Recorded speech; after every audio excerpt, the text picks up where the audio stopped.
HMO is a type of property investment strategy. HMO stands for House of Multiple Occupancy. An HMO is a property rented out by at least 3 people who are not from one household, for example a family, but share facilities like the bathroom and/or a kitchen. It's sometimes called a house share. This is a popular strategy because it generates a higher rental return than letting a property as a standard single property. An example of this is if you have a 3-bedroom semi-detached property, you could rent this as a single let on one tenancy for £500 per month. As an HMO, you could rent each bedroom separately for £250 per month, which gives you a total monthly income of £750, increasing your profit by £250 a month, a massive 50%.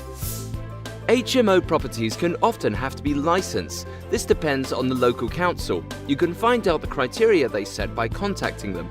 This can be expensive, so be sure to check before purchasing.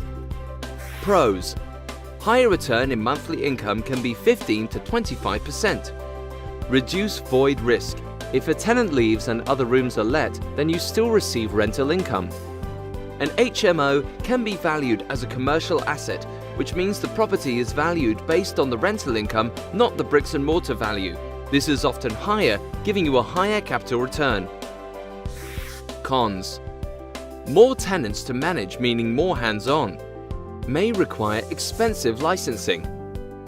Generally higher tenant turnover due to the type of tenant they attract. HMO properties often require a higher deposit if you are going to require finance. Tips: successful HMOs depend heavily on the locations. Close to transport links, large companies, universities or hospitals are key to reducing voids and extending tenancies. Savvy investors look for properties with additional reception rooms and convert them to bedrooms to increase rental income.